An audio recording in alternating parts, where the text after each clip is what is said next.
विकास के आड़े नहीं आना चाहते, लेकिन हमारे ऊपर हमारे समझ लो दुकानों को तोड़ के या हमारी छाती पे पाँव रख के हमारे कारोबार को कितने ख़राब सालों से लोग वहाँ पर काम ये लगभग जहाँ तक मुझे ध्यान है 1957, ये मान लीजिए कोई 60 से ऊपर वर्ष हैं, 60-65 से ऊपर कभी वर्ष। आप लोगों से कोई विचार विमर्श किया गया इससे पहले कि ऐसा प्रोजेक्ट कोई आ रहा है? नहीं, बिल्कुल नहीं। ये ऐन मौके पे बढ़ते आए। मुझे लगता है कि इन्होंने कोई वहाँ का जो फ्लाईओवर का सिस्टम बनाया हुआ किस तरफ डाइवर्ट करना है, तो वो मौके पे ये फैसला ले रहे हैं, जिसके कारण हमारे दुकानदार लोग आहत हैं। इनको ऊपर जो तलवार लटकी हुई है कि कल हो सकता है कि ये बेघर हो जाएं, और इनके पीछे दीवार और आगे खाई है, कोई रास्ता नहीं है। विकल्प कोरोना एक ही काल ने वैसे ही है। अध्यक्ष जी से अभी आपके सामने ही बात करनी है। मुझे मगर वो लगता है तो भाग गए। नहीं, वो यहीं है, वो गए होंगे कहीं पे बाथरूम वगैरह, वो कहीं नहीं जाने वाले।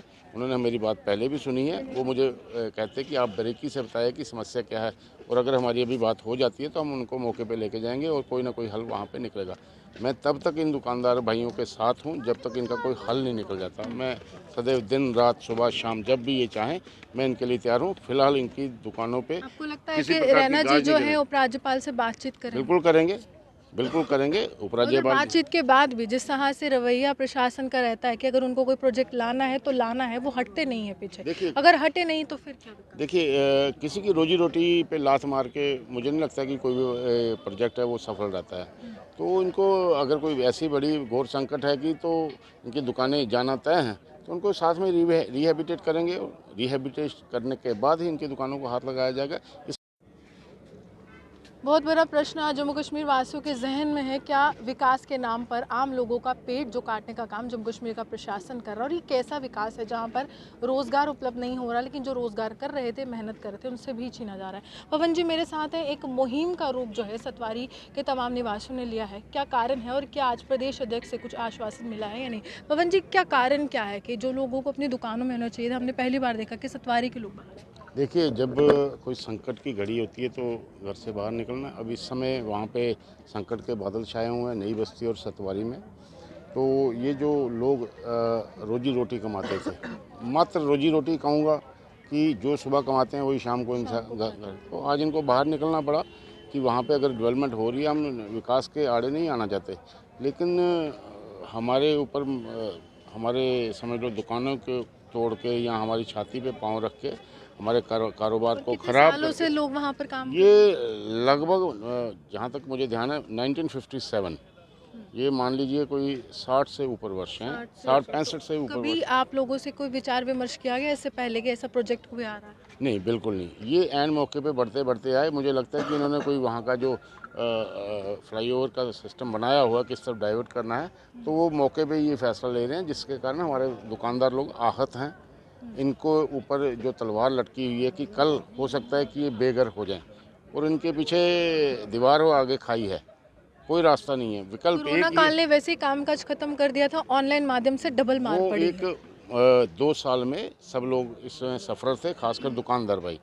और उसके बाद अब ये जो छोटा मोटा इनका रोज़गार चल रहा है, वहाँ कोई कोले बेचता है, किसी ने रेडीमेड की दुकान है, किसी ने किराए पे दी है, या और नाना प्रकार तो की। जब लॉकडाउन के बाद दुकानें खुली थी, क्या कोई इकोनॉमिक पैकेज उन लोगों को मिला था बिल्कुल उससे? कोई पैकेज नहीं मिला। क्योंकि बाद वो अगर हम सिर्फ कहीं दिल्ली सरकार ने दिया था तो भी सरकार वो ने सिर्फ रेडी फड़ी वालों को ज़रूर मिला था। उनको 10-10 हज़ार रुपये का लोन मिला था, विदाउट किसी उसके गारंटर। हाँ, विदाउट गारंटर के, और वही मिला था। उसके अलावा कोई भी किसी यानी प्रकार का मानते हैं कि मिडिल क्लास इनकी जहन में कुछ भी नहीं है, मिडिल क्लास को ये अमीरों की श्रेणी में ही ला रहा है इस समय। नहीं। देखिए अगर भारत को तरक्की करनी है तो उसमें कुछ ना कुछ हमें भी योगदान देना पड़ेगा, लेकिन हमारे कारोबार को ख़राब करके, हमारे कारोबार को तबाह करके, तो मुझे लगता है कि हमने आज अध्यक्ष जी से अभी आपके सामने ही बात करनी है। मुझे मगर वो लगता है तो भाग गए। नहीं, वो यहीं है, वो गए होंगे कहीं पे बाथरूम वगैरह, वो कहीं नहीं जाने वाले। उन्होंने मेरी बात पहले भी सुनी है। वो मुझे कहते कि आप बारीकी से बताएं कि समस्या क्या है, और अगर हमारी अभी बात हो जाती है तो हम उनको मौके पे लेके जाएंगे और कोई ना कोई हल वहाँ पे निकलेगा। मैं तब तक इन दुकानदार भाइयों के साथ हूँ जब तक इनका कोई हल नहीं निकल जाता। मैं सदैव दिन रात सुबह शाम जब भी ये चाहें मैं इनके लिए तैयार हूँ। फिलहाल इनकी दुकानों पर आपको लगता है किसी कि प्रकार की रैना जी गाज जो नहीं है करें। उपराज्यपाल से बातचीत करें? बिल्कुल करेंगे, बिल्कुल करेंगे। मगर उपराज्यपाल बातचीत के बाद भी जिस तरह से रवैया प्रशासन का रहता है कि अगर उनको कोई प्रोजेक्ट लाना है तो लाना है, वो हटते नहीं है पीछे। देखिए अगर हटे नहीं तो फिर क्या विकल्प? देखिए किसी की रोजी रोटी पे लात मार के मुझे नहीं लगता कि कोई भी प्रोजेक्ट है वो सफल रहता है। तो इनको अगर कोई ऐसी बड़ी घोर संकट है कि तो इनकी दुकानें जाना तय हैं, तो उनको साथ में रिहेबिटेट करेंगे। रिहेबिटेट करने के बाद ही इनकी दुकानों को हाथ लगाया जाएगा। इस तरह का सिस्टम हम थोड़ा सा बना चुके हैं।